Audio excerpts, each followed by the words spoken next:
Good morning students. ਅੱਜ ਦੇ ਇਸ ਲੈਕਚਰ ਦੇ ਵਿੱਚ ਅਸੀਂ ਪੜਾਂਗੇ security and exchange board of India ਦੇ ਬਾਰੇ ਵਿੱਚ। ਉਹਦੇ ਕੀ ਪਰਪਸ ਨੇ, ਕੀ ਆਬਜੈਕਟਿਵਸ ਨੇ, ਕੀ ਆਰਗੇਨਾਈਜੇਸ਼ਨਲ ਸਟਰਕਚਰ ਆ ਤੇ ਕੀ ਫੰਕਸ਼ਨਸ ਨੇ। So students, security exchange board of India, ਜਿਹਨੂੰ ਅਸੀਂ ਸ਼ਾਰਟ ਵਿੱਚ ਸੈਬੀ ਕਹਿੰਦੇ ਆ, ਇਹਨੂੰ 1988 ਦੇ ਵਿੱਚ ਸੈਟਅਪ ਕੀਤਾ ਗਿਆ ਸੀਗਾ। क्यों सैटअप किया गया सी? ताकि सिक्योरिटीज़ मार्केट्स जड़ियां हैगियां उन्हां दे फंक्शनस नूं रेगुलेट किया जाए, ताकि स्टॉक मार्केट दे विच जिहड़ा आ हैल्दी इन्वायरमेंट क्रिएट किया जा सके। सो सैबी सिर्फ एक वॉच डॉग वांगू काम नहीं करता, ठीक आ। सो ये कैपिटल मार्केट्स नूं इफेक्टिवली कंट्रोल जिहड़ा आ नहीं कर सकता सी। इसलिए इस मई 1992 ਦੇ ਵਿੱਚ ਲੀਗਲ ਸਟੇਟਸ ਦਿੱਤਾ ਗਿਆ ਇੱਕ ਬੋਡੀ ਕਾਰਪੋਰੇਟ ਦਾ, ਜਿਹਦੀ ਕਿ ਆਪਣੀ ਲੀਗਲ ਐਗਜ਼ਿਸਟੈਂਸ ਤੇ ਪਰਪੀਚੁਅਲ ਸਕਸੈਸ਼ਨ ਸੀ। ਹੁਣ ਇਹਦਾ ਪਰਪਸ ਕੀ ਆ ਸੈਬੀ ਨੂੰ ਕ੍ਰੀਏਟ ਕਰਨ ਦਾ? ਸਭ ਤੋਂ ਪਹਿਲਾਂ ਆ ਇਨਵੈਸਟਰਸ ਦੇ ਇੰਟਰਸਟ ਨੂੰ ਪ੍ਰੋਟੈਕਟ ਕਰਨਾ, ਸੈਕਿੰਡ ਸਿਕਿਉਰਿਟੀ ਮਾਰਕੀਟਸ ਨੂੰ ਪ੍ਰਮੋਟ ਕਰਨਾ ਤੇ ਉਹਦੀ ਡਿਵੈਲਪਮੈਂਟ ਕਰਨੀ, ਐਂਡ ਥਰਡ ਆ ਸਿਕਿਉਰਿਟੀ ਮਾਰਕੀਟ ਨੂੰ ਰੈਗੂਲੇਟ ਕਰਨਾ। ਉਸ ਤੋਂ ਬਾਅਦ ਆ ਇਹਦੀ ਆਰਗੇਨਾਈਜੇਸ਼ਨਲ ਸਟਰਕਚਰ। ਇਹ ਇੱਕ ਬੋਡੀ ਕਾਰਪੋਰੇਟ ਆ, ਇਹਨੂੰ ਐਡਮਿਨਿਸਟਰ ਇੱਕ ਬੋਡੀ ਕਰ ਰਹੀ ਆ, ਜਿਹਦੇ ਵਿੱਚ ਇੱਕ ਬੋਰਡ ਕਰਦਾ ਆ, ਜਿਹਦੇ ਵਿੱਚ ਇੱਕ ਚੇਅਰਮੈਨ ਹੁੰਦਾ ਆ ਤੇ 8 ਮੈਂਬਰ ਹੁੰਦੇ ਆ। ਇਹਦੇ ਹੈੱਡ ਆਫਿਸ ਮੁੰਬਈ ਦੇ ਵਿੱਚ ਆ ਤੇ branch offices Kolkata, Chennai and new Delhi ਦੇ ਵਿੱਚ ਨੇ। ਔਰ ਇਹਦੀਆਂ 2 ਐਡਵਾਈਜ਼ਰੀ ਕਮੇਟੀਜ਼ ਨੇ, ਇੱਕ ਪ੍ਰਾਇਮਰੀ ਮਾਰਕੀਟ ਲਈ ਆ ਤੇ ਦੂਸਰੀ ਸੈਕੰਡਰੀ ਮਾਰਕੀਟ ਲਈ ਆ। ਐਂਡ ਇਹਨੇ ਆਪਣੀਆਂ ਐਕਟੀਵਿਟੀਜ਼ ਨੂੰ 5 ਡਿਪਾਰਟਮੈਂਟਸ ਦੇ ਵਿੱਚ ਡਿਵਾਈਡ ਕੀਤਾ ਹੋਇਆ ਆ ਤੇ ਹਰੇਕ ਡਿਪਾਰਟਮੈਂਟ ਨੂੰ ਇੱਕ ਐਗਜ਼ੈਕਟਿਵ ਡਾਇਰੈਕਟਰ ਜਿਹੜਾ ਉਹ ਹੈੱਡ ਕਰਦਾ ਆ। ਹੁਣ ਇਹਦੇ ਆਬਜੈਕਟਿਵਸ ਕੀ ਨੇ? ਵੈਸੇ ਅਸੀਂ ਸ਼ਾਰਟ 'ਚ ਇਹਦੇ ਪਰਪਸਿਸ ਪੜ੍ਹੇ ਆ, ਹੁਣ ਥੋੜ੍ਹਾ ਡਿਟੇਲ 'ਚ ਡਿਸਕਸ ਕਰਦੇ ਹਾਂ ਕਿ ਇਹਦੇ ਆਬਜੈਕਟਿਵਸ ਕੀ ਨੇ। ਸਭ ਤੋਂ ਪਹਿਲਾਂ ਆ ਇਨਵੈਸਟਰਸ ਦੇ ਇੰਟਰਸਟ ਨੂੰ ਪ੍ਰੋਟੈਕਟ ਕਰਨਾ। ਸੈਬੀ ਨੂੰ ਵੈਸੇ ਸਟੈਬਲਿਸ਼ ਕਰਨ ਦਾ ਮੇਨ ਮਕਸਦ ਇਹੀ ਸੀ ਕਿ ਜਿਹੜੇ ਇਨਵੈਸਟਰਸ ਆ ਉਹਨਾਂ ਦੇ ਇੰਟਰਸਟ ਨੂੰ ਪ੍ਰੋਟੈਕਟ ਕੀਤਾ ਜਾ ਸਕੇ। ਕਈ ਵਾਰੀ ਕੰਪਨੀਆਂ ਕੀ ਕਰਦੀਆਂ ਆ, ਆਪਣੇ ਇਨਵੈਸਟਰਸ ਨੂੰ ਗਲਤ ਇਨਫੋਰਮੇਸ਼ਨ ਪ੍ਰੋਵਾਈਡ ਕਰਕੇ ਉਹਨਾਂ ਨੂੰ ਮਿਸਲੀਡ ਕਰਦੀਆਂ ਆ ਤਾਂ ਕਿ ਉਹ ਗਲਤ ਇਨਵੈਸਟਮੈਂਟ ਡਿਸੀਜਨਸ ਲੈਣ। ਸੋ ਸੈਬੀ ਦਾ ਮਕਸਦ ਕੀ ਹੈਗਾ ਕਿ ਜਿਹੜੀਆਂ ਕੰਪਨੀਜ਼ ਨੇ ਉਹ ਇਨਵੈਸਟਰਸ ਨੂੰ ਟਰੂ ਤੇ ਫੇਅਰ ਪੋਜੀਸ਼ਨ ਜਿਹੜੀ ਆਪਣੀ ਉਹ ਪ੍ਰੈਜ਼ੈਂਟ ਕਰਨ ਤਾਂ ਕਿ ਉਹ ਸਹੀ ਡਿਸੀਜਨ ਲੈ ਸਕਣ। ਉਸ ਤੋਂ ਬਾਅਦ ਸੈਕਿੰਡ ਆ promotion and development of security market. SEBI ਦਾ ਏਮ ਜਿਹੜਾ ਆ ਉਹ ਹੈਗਾ ਹੈਲਦੀ ਸਿਕਿਉਰਿਟੀ ਮਾਰਕੀਟਸ ਨੂੰ ਪ੍ਰਮੋਟ ਕਰਨਾ।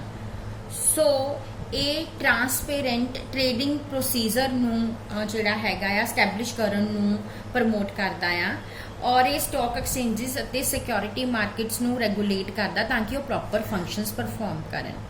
ਉਸ ਤੋਂ ਬਾਅਦ ਥਰਡ ਆ ਰੈਗੂਲੇਟਿੰਗ ਦਾ ਸਿਕਿਉਰਿਟੀ ਮਾਰਕੀਟਸ। ਸੈਬੀ ਸਟੈਬਲਿਸ਼ ਕੀਤਾ ਗਿਆ ਸਿਕਿਉਰਿਟੀ ਮਾਰਕੀਟ, ਸਟਾਕ ਐਕਸਚੇਂਜਸ, ਬ੍ਰੋਕਰਸ ਤੇ ਜਿਹੜੇ ਹੋਰ ਇੰਟਰਮੀਡੀਏਰੀਜ਼ ਹੈਗੇ ਆ ਉਹਨਾਂ ਦੀ ਵਰਕਿੰਗ ਨੂੰ ਰੈਗੂਲੇਟ ਕਰਨ ਦੇ ਲਈ। ਉਸ ਤੋਂ ਬਾਅਦ ਫੋਰਥ ਆ mobilisation and allocation of resources. SEBI help ਕਰਦਾ ਆ ਸਿਕਿਉਰਿਟੀ ਮਾਰਕੀਟਸ ਦੇ ਥਰੂ ਇਨਵੈਸਟਰਸ ਨੂੰ ਕਿ ਉਹ ਆਪਣੇ ਰਿਸੋਰਸਿਸ ਜਿਹੜੇ ਹੈਗੇ ਆ, ਆਪਣੀਆਂ ਸੇਵਿੰਗਸ ਜਿਹੜੀਆਂ ਹੈਗੀਆਂ ਉਹ ਮੋਬਿਲਾਈਜ਼ ਕਰ ਸਕਦੇ ਆ, ਉਹ ਆਪਣੀਆਂ ਸੇਵਿੰਗਸ ਨੂੰ ਕੰਪਨੀਜ਼ ਦੇ ਵਿੱਚ ਇਨਵੈਸਟ ਕਰ ਸਕਦੇ ਆ। ਸੋ ਇਹ ਮਾਰਕੀਟ ਦੇ ਵਿੱਚ ਹੈਲਦੀ ਕੰਪੀਟੀਸ਼ਨ ਨੂੰ ਪ੍ਰਮੋਟ ਕਰਦਾ ਆ ਤੇ ਉਸ ਤੋਂ ਇਲਾਵਾ ਫੰਡਸ ਦੇ ਮੀਨਿੰਗਫੁਲ ਯੂਜ਼ ਲਈ ਵੀ ਗਾਈਡ ਕਰਦਾ ਆ। ਫਿਫਥ ਆ ਪ੍ਰੋਵਾਈਡਿੰਗ ਦਾ ਫੈਸਿਲਿਟੀਜ਼ ਟੂ ਇੰਟਰਮੀਡੀਏਰੀਜ਼। ਬਹੁਤ ਸਾਰੇ ਇੰਟਰਮੀਡੀਏਰੀਜ਼ ਆਪਰੇਟ ਕਰਦੇ ਆ ਸਿਕਿਉਰਿਟੀ ਮਾਰਕੀਟਸ ਦੇ ਵਿੱਚ। ਸੋ ਇਹਨਾਂ ਇੰਟਰਮੀਡੀਏਰੀਜ਼ ਨੂੰ ਇਨਕਰੇਜ ਕੀਤਾ ਜਾਂਦਾ ਆ ਕਿ ਉਹ ਆਪਣੇ ਇਨਵੈਸਟਰਸ ਨੂੰ ਇੱਕ ਕਲੀਨ ਵਧੀਆ ਸਰਵਿਸ ਪ੍ਰੋਵਾਈਡ ਕਰਨ ਤੇ ਉਸ ਤੋਂ ਇਲਾਵਾ ਇਹ ਨੈਸੈਸਰੀ ਇਨਫਰਾਸਟਰਕਚਰਸ ਵੀ ਪ੍ਰੋਵਾਈਡ ਕਰਨ ਤਾਂ ਕਿ ਇਨਵੈਸਟਰ ਜਿਹੜੇ ਆ ਗੁੱਡ ਸਰਵਿਸਿਜ਼ ਲੈ ਸਕਣ। ਉਸ ਤੋਂ ਬਾਅਦ ਆ ਫੰਕਸ਼ਨਸ। ਸੈਬੀ ਦੇ ਕੀ ਫੰਕਸ਼ਨਸ ਨੇ? ਸੈਬੀ ਦੇ ਫੰਕਸ਼ਨਸ ਨੂੰ ਅਸੀਂ ਕੁਝ ਕੈਟੇਗਰੀਜ਼ ਦੇ ਵਿੱਚ ਡਿਵਾਈਡ ਕਰਦੇ ਹਾਂ, ਜਿਹਦੇ ਵਿੱਚ ਸਭ ਤੋਂ ਪਹਿਲੀ ਕੈਟੇਗਰੀ ਆਉਂਦੀ ਹੈ ਪ੍ਰੋਟੈਕਟਿਵ ਫੰਕਸ਼ਨਸ ਦੀ, ਪ੍ਰੋਟੈਕਸ਼ਨ ਕਰਨਾ ਇਨਵੈਸਟਰ ਦੀ। ਸੋ ਇਨਵੈਸਟਰਸ ਨੂੰ ਪ੍ਰੋਟੈਕਟ ਕਰਨ ਲਈ ਸੈਬੀ ਕੀ ਕਰਦਾ ਆ? ਸਭ ਤੋਂ ਪਹਿਲਾਂ ਆ ਕੰਟਰੋਲ ਔਨ ਪ੍ਰਾਈਸ ਰਿਗਿੰਗ। ਪ੍ਰਾਈਸ ਰਿਗਿੰਗ ਕੀ ਹੁੰਦੀ ਆ? ਪ੍ਰਾਈਸ ਰਿਗਿੰਗ ਦੇ ਵਿੱਚ ਸ਼ੇਅਰਸ ਦੇ ਪ੍ਰਾਈਸਿਸ ਨੂੰ ਆਰਟੀਫਿਸ਼ਲੀ ਜਿਹੜਾ ਮਤਲਬ ਵੈਸੇ ਹੀ ਇਨਕਰੀਜ਼ ਕਰ ਦਿੱਤਾ ਜਾਂਦਾ ਆ ਤਾਂ ਕਿ ਮਤਲਬ ਲੋਕਾਂ ਨੂੰ ਇਹ ਸ਼ੋਅ ਕੀਤਾ ਜਾਂਦਾ ਕਿ ਸ਼ੇਅਰ ਦੇ ਪ੍ਰਾਈਸਿਸ ਬਹੁਤ ਵੱਧ ਗਏ ਆ ਤਾਂ ਕਿ ਜ਼ਿਆਦਾ ਤੋਂ ਜ਼ਿਆਦਾ ਇਨਵੈਸਟਰ ਜਿਹੜੇ ਨੇ ਉਹਨਾਂ ਸ਼ੇਅਰਸ ਨੂੰ ਖਰੀਦਣ। ਐਂਡ ਉਸ ਤੋਂ ਬਾਅਦ ਉਹਦੇ ਜਿਹੜੇ ਪ੍ਰਾਈਸਿਸ ਹੈਗੇ ਆ ਉਹ ਕੁਝ ਰਿਊਮਰ ਫੈਲਾ ਕੇ ਜਿਹੜੇ ਹੈਗੇ ਆ ਉਹ ਡਾਊਨ ਕਰਤੇ ਜਾਂਦੇ ਆ, ਕਿਸੇ ਨਾ ਕਿਸੇ ਤਰ੍ਹਾਂ ਦੀ ਅਫਵਾਹ ਫੈਲਾਤੀ ਜਾਂਦੀ ਹੈ ਤਾਂ ਕਿ ਉਹਨਾਂ ਦੇ ਪ੍ਰਾਈਸਿਸ ਜਿਹੜੇ ਆ ਘਟ ਜਾਣ। ਫਿਰ ਜਦੋਂ ਪ੍ਰਾਈਸਿਸ ਘਟਦੇ ਆ ਤੇ ਜਿਹੜੇ ਕਾਮਨ ਇਨਵੈਸਟਰਸ ਹੁੰਦੇ ਉਹਨਾਂ ਨੂੰ ਲੋਅਰ ਪ੍ਰਾਈਸਿਸ ਤੇ ਸੈਲ ਕਰਨਾ ਸ਼ੁਰੂ ਕਰ ਦਿੰਦੇ ਆ ਤੇ ਉਸ ਵੇਲੇ ਉਹਨਾਂ ਨੂੰ ਖਰੀਦ ਲੈਣਾ। ਜਦੋਂ ਵੇਚ ਗਏ ਸੀਗੇ ਉਦੋਂ ਵੱਧ ਰੇਟ ਤੇ ਵੇਚੇ ਗਏ ਸੀ ਤੇ ਜਦੋਂ ਖਰੀਦੇ ਗਏ ਆ ਉਦੋਂ ਘੱਟ ਰੇਟ ਤੇ ਖਰੀਦੇ ਗਏ ਆ। ਸੋ ਇਹਦਾ ਜਿਹੜਾ ਡਿਫਰੈਂਸ ਉਹ ਅਰਨ ਕਰ ਰਹੇ ਆ ਉਹਨੂੰ ਅਸੀਂ ਪ੍ਰਾਈਸ ਰਿਗਿੰਗ ਕਹਿੰਦੇ ਆ। ਸੋ ਸੈਬੀ ਜਿਹੜਾ ਹੈਗਾ ਆ ਉਹ ਇਸ ਪ੍ਰਾਈਸ ਰਿਗਿੰਗ ਨੂੰ ਕੰਟਰੋਲ ਕਰਦਾ ਆ ਕਿ ਇਸ ਤਰ੍ਹਾਂ ਦੀਆਂ ਪ੍ਰੈਕਟਿਸਿਸ ਜਿਹੜੀਆਂ ਹੈਗੀਆਂ ਆ ਉਹ ਨਾ ਹੋ ਸਕਣ। ਉਸ ਤੋਂ ਬਾਅਦ ਆ ਕੰਟਰੋਲ ਔਨ ਇਨਸਾਈਡ ਟ੍ਰੇਡਿੰਗ। ਕੁਝ ਲੋਕ ਜਿਹੜੇ ਕੰਪਨੀ ਨਾਲ ਐਸੋਸੀਏਟਿਡ ਹੁੰਦੇ ਆ, ਕੰਪਨੀ ਦੀ ਪਰਫਾਰਮੈਂਸ ਬਾਰੇ, ਡਿਸੀਜਨਸ ਬਾਰੇ ਉਹਨਾਂ ਕੋਲ ਇਨਫੋਰਮੇਸ਼ਨ ਹੁੰਦੀ ਆ, ਉਹ ਹਮੇਸ਼ਾ ਕੰਪਨੀ ਦੇ ਸ਼ੇਅਰਸ ਖਰੀਦ ਕੇ ਤੇ ਵੇਚ ਕੇ ਉਹਦਾ ਬੈਨੀਫਿਟ ਲੈਣਾ ਚਾਹੁੰਦੇ ਆ। ਇਹਨੂੰ ਇਨਸਾਈਡ ਟ੍ਰੇਡਿੰਗ ਕਹਿੰਦੇ ਆ। ਜਿੱਦਾਂ ਡਾਇਰੈਕਟਰ ਨੂੰ ਕੰਪਨੀ ਦੇ ਬਾਰੇ ਵਿੱਚ ਪਤਾ ਹੁੰਦਾ ਹੈ ਕਿ ਕੰਪਨੀ ਨੇ ਬੋਨਸ ਸ਼ੇਅਰ ਅਨਾਉਂਸ ਕਰਨੇ ਆ, ਸੋ ਆਪਣੇ ਫੈਮਿਲੀ ਮੈਂਬਰਸ ਨੂੰ ਜਾਂ ਰਿਲੇਟਿਵਸ ਨੂੰ ਅਗਰ ਉਹ ਇਨਫੋਰਮੇਸ਼ਨ ਦੇ ਦਿੰਦਾ ਆ ਔਰ ਉਹ ਉਹਨਾਂ ਸ਼ੇਅਰਸ ਦੀ ਪਰਚੇਜ਼ਸ ਕਰ ਲੈਂਦੇ ਆ ਤਾਂ ਜਦੋਂ ਵੀ ਬੋਨਸ ਡਿਕਲੇਅਰ ਹੋਊਗਾ ਉਹਨਾਂ ਨੂੰ ਫ੍ਰੀ ਦੇ ਵਿੱਚ ਉਹ ਜਿਹੜੇ ਬੋਨਸ ਸ਼ੇਅਰਸ ਮਿਲ ਜਾਣਗੇ ਤੇ ਉਹਦਾ ਉਹਨਾਂ ਨੂੰ ਬੈਨੀਫਿਟ ਹੋਏਗਾ। ਸੋ ਸੈਬੀ ਜਿਹੜਾ ਆ ਇਹੋ ਜੀ ਇਨਸਾਈਡ ਟ੍ਰੇਡਿੰਗ ਤੇ ਵੀ ਧਿਆਨ ਰੱਖਦਾ ਹੈ ਵੀ ਇਸ ਤਰ੍ਹਾਂ ਦੀ ਇਨਸਾਈਡ ਟ੍ਰੇਡਿੰਗ ਜਿਹੜੀ ਆ ਉਹ ਨਾ ਹੋਵੇ। ਥਰਡ ਆ ਸੇਫਗਾਰਡਿੰਗ ਇਨਵੈਸਟਰਸ। ਸੈਬੀ ਪੇਪਰਸ ਦੇ ਵਿੱਚ ਪ੍ਰੈਸ ਨੋਟ ਇਸ਼ੂ ਕਰਦਾ ਆ, ਬੁਕਲੈਟਸ ਲਿਆਂਦਾ ਆ ਤਾਂ ਕਿ ਇਨਵੈਸਟਰਸ ਨੂੰ ਐਜੂਕੇਟ ਕੀਤਾ ਜਾ ਸਕੇ। ਜਿਹੜੀਆਂ ਬਹੁਤ ਗਲਤ ਪ੍ਰੈਕਟਿਸਿਸ ਫੋਲੋ ਕੀਤੀਆਂ ਜਾਂਦੀਆਂ ਸਟਾਕ ਐਕਸਚੇਂਜਸ ਦੇ ਵਿੱਚ ਜਾਂ ਜਿਹੜੀਆਂ ਵੀ ਮਲ ਪ੍ਰੈਕਟਿਸਿਸ ਹੁੰਦੀਆਂ ਯੂਜ਼ ਉਹਨਾਂ ਨੂੰ ਬਾਰੇ ਇਨਵੈਸਟਰਸ ਨੂੰ ਵਾਰਨ ਕਰਦਾ ਆ। ਸੋ ਇਹਦੇ ਨਾਲ ਵੀ ਉਹ ਇਨਵੈਸਟਰਸ ਦਾ ਇੰਟਰਸਟ ਜਿਹੜਾ ਹੈਗਾ ਆ ਉਹ ਸੇਫ ਕਰਦਾ ਆ। ਨੈਕਸਟ ਆ ਇਨਫੋਰਸਿੰਗ ਕੋਡ ਆਫ ਕੰਡਕਟ। ਸੈਬੀ ਨੇ ਇੱਕ ਕੋਡ ਆਫ ਕੰਡਕਟ ਪ੍ਰੈਸਕ੍ਰਾਈਬ ਕੀਤਾ ਹੋਇਆ ਆ ਜਿਹੜਾ ਕਿ ਕੈਪੀਟਲ ਮਾਰਕੀਟ 'ਚ ਫੋਲੋ ਕੀਤਾ ਜਾਂਦਾ ਆ। ਸੋ ਇਹ ਕੋਡ ਜਿਹੜਾ ਹੈਗਾ ਇਹ ਬਿਜ਼ਨਸ ਨੂੰ ਸਹੀ ਤਰੀਕੇ ਦੇ ਨਾਲ ਕੰਡਕਟ ਕਰਨ ਦੇ ਵਿੱਚ ਵੀ ਹੈਲਪ ਕਰਦਾ ਆ।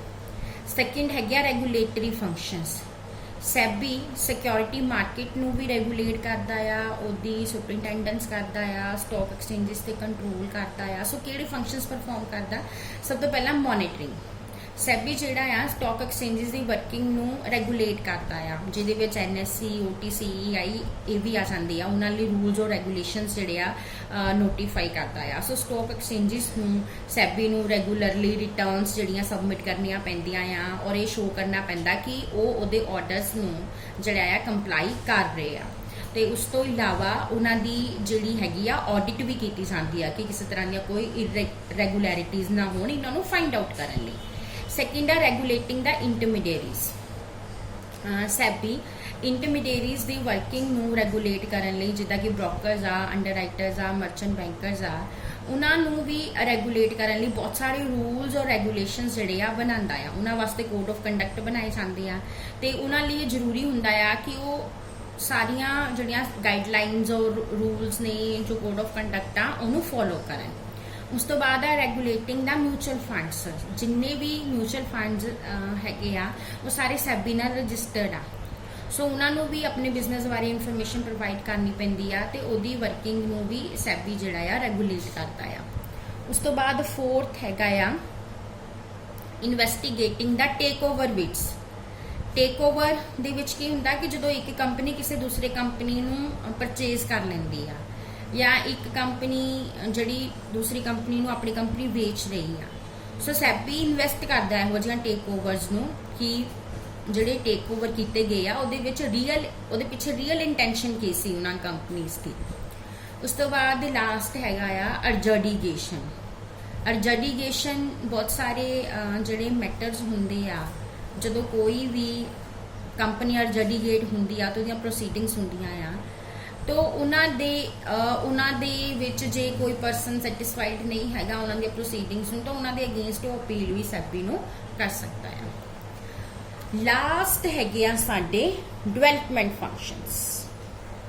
ਹੁਣ ਸੈਬੀ ਸਿਕਿਉਰਿਟੀ ਮਾਰਕੀਟਸ ਨੂੰ ਡਿਵੈਲਪ ਕਰਨ ਲਈ ਕਿਹੜੇ ਫੰਕਸ਼ਨਸ ਪਰਫਾਰਮ ਕਰਦਾ? ਸਭ ਤੋਂ ਪਹਿਲਾਂ ਰਜਿਸਟ੍ਰੇਸ਼ਨ ਆ। ਸੈਬੀ ਨੇ ਕੰਪਲਸਰੀ ਕੀਤਾ ਹੋਇਆ ਆ ਕਿ ਜਿੰਨੇ ਵੀ ਸਟਾਕ ਐਕਸਚੇਂਜਸ ਦੇ ਮੈਂਬਰ ਆ, ਇੰਟਰਮੀਡੀਏਰੀਜ਼ ਆ, merchant banker, transfer agent, lead agent ਸਾਰੇ ਆਪਣੇ ਆਪ ਨੂੰ ਰਜਿਸਟਰ ਕਰਵਾਉਣ। ਸੋ ਇਹਦੇ ਨਾਲ ਕੀ ਆ, ਉਹਨਾਂ ਲੋਕਾਂ ਦੀ ਵਰਕਿੰਗ ਦੇ ਵਿੱਚ ਟਰਾਂਸਪੇਰੈਂਸੀ ਆਉਂਦੀ ਆ ਤੇ ਇਨਵੈਸਟਰਸ ਜਿਹੜੇ ਆ ਉਹਨਾਂ ਦਾ ਵੀ ਟਰਸਟ ਬਣਦਾ ਆ ਉਹਨਾਂ ਦੇ ਵਿੱਚ। ਸੈਕਿੰਡ ਆ ਫਲੋਰਲੈਸ ਟ੍ਰੇਡਿੰਗ। ਇਨਵੈਸਟਰਸ ਨਾ ਜਿਹੜੀ ਟ੍ਰੇਡਿੰਗ ਫਲੋਰ ਟ੍ਰੇਡਿੰਗ ਹੁੰਦੀ ਆ, ਜਿੱਥੇ ਰਿੰਗ ਟ੍ਰੇਡਿੰਗ ਹੁੰਦੀ ਆ, ਉੱਥੇ ਇਨਵੈਸਟਰਸ ਨੂੰ ਹਮੇਸ਼ਾ ਡਾਊਟ ਹੁੰਦਾ ਆ ਕਿ ਜੋ ਪ੍ਰਾਈਸਿਸ ਉਹਨੂੰ ਦੱਸੇ ਗਏ ਆ ਐਕਚੁਅਲੀ ਉਸੇ ਰੇਟ ਤੇ ਡੀਲ ਸਟਕ ਹੋਈ ਆ ਜਾਂ ਨਹੀਂ ਹੋਈ। ਸੋ ਇਸੇ ਕਰਕੇ ਸੈਬੀ ਜਿਹੜਾ ਆ ਫਲੋਰਲੈਸ ਟ੍ਰੇਡਿੰਗ ਨੂੰ ਪ੍ਰਮੋਟ ਕਰਦਾ ਆ ਵੀ ਸਟਾਕ ਐਕਸਚੇਂਜਸ ਦੇ ਵਿੱਚ ਇੰਟਰਨੈਟ ਨੂੰ ਯੂਜ਼ ਕੀਤਾ ਜਾਵੇ, ਸਕਰੀਨ ਬੇਸਡ ਟ੍ਰੇਡਿੰਗ ਕੀਤੀ ਜਾਵੇ ਤਾਂ ਕਿ ਬ੍ਰੋਕਰ ਜੋ ਵੀ ਟ੍ਰਾਂਜੈਕਸ਼ਨਸ ਕਰਦੇ ਨੇ ਇਨਵੈਸਟਰਸ ਉਹਨਾਂ ਦੇ ਬਾਰੇ ਮਤਲਬ ਕਿ ਅਵੇਅਰ ਹੋਣ, ਉਹਨਾਂ ਨੂੰ ਦੇਖ ਸਕਣ, ਉਹਨਾਂ ਨੂੰ ਪਤਾ ਹੋਵੇ। ਉਸ ਤੋਂ ਬਾਅਦ ਆ ਮੋਨੀਟਰਿੰਗ ਇਸ਼ੂਜ਼। ਸੈਬੀ ਨੇ ਬਹੁਤ ਸਾਰੇ ਮੈਜਰਸ ਬਣਾਏ ਹੋਏ ਆ ਜਿਹੜੇ ਨਿਊ ਇਸ਼ੂਜ਼ ਹੁੰਦੇ ਆ ਉਹਨਾਂ ਦੀ ਕਾਸਟ ਨੂੰ ਰਿਡਿਊਸ ਕਰਨ ਲਈ। ਅੰਡਰ ਰਾਈਟਿੰਗ ਆਪਸ਼ਨਲ ਕੀਤੀ ਆ, ਕੰਪਲਸਰੀ ਨਹੀਂ ਹੈਗੀ, ਸੋ ਇਹਦੇ ਨਾਲ ਉਹਨਾਂ ਦੀ ਕਾਸਟ ਜਿਹੜੀ ਆ ਉਹ ਬਚਦੀ ਆ। ਉਸ ਤੋਂ ਬਾਅਦ ਫੋਰਥ ਆ ਪ੍ਰਮੋਸ਼ਨਲ ਰਿਸਰਚ। ਸੈਬੀ ਜਿਹੜਾ ਹਮੇਸ਼ਾ ਇਨਕਰੇਜ ਕਰਦਾ ਆ ਕਿ ਕੈਪੀਟਲ ਮਾਰਕੀਟਸ ਨੂੰ ਡਿਵੈਲਪ ਕਰਨ ਲਈ ਰਿਸਰਚ ਕੀਤੀ ਜਾਵੇ। ਇਹ ਰਿਸਰਚ ਜਿਹੜੀਆਂ ਹੁੰਦੀਆਂ ਆ ਉਹ ਸਟਾਕ ਐਕਸਚੇਂਜਸ ਉਹਨਾਂ ਦੀ ਬੈਟਰ ਵਰਕਿੰਗ ਦੇ ਬੈਟਰ ਪ੍ਰੋਸੀਜਰਸ ਨੂੰ ਡਿਵੈਲਪ ਕਰਨ ਲਈ, ਕੈਪੀਟਲ ਮਾਰਕੀਟ ਨੂੰ ਸਟਰੈਂਥ ਕਰਨ ਦੇ ਲਈ ਕੀਤੀਆਂ ਜਾਂਦੀਆਂ ਆ। ਸੋ ਇਹ ਸਾਰੇ ਸੈਬੀ ਦੇ ਡਿਫਰੈਂਟ ਫੰਕਸ਼ਨਸ ਸੀ ਜਿਹੜੇ ਕਿ ਉਹ ਪਰਫਾਰਮ ਕਰਦਾ ਆ। ਸੋ ਇਹਦੇ ਨਾਲ ਹੀ ਸਟੂਡੈਂਟਸ ਸਾਡਾ ਇਹ ਚੈਪਟਰ ਜਿਹੜਾ ਫਾਈਨੈਂਸ਼ੀਅਲ ਮਾਰਕੀਟਸ ਦਾ ਉਹ ਇੱਥੇ ਹੀ ਖਤਮ ਹੁੰਦਾ ਆ। Thank you.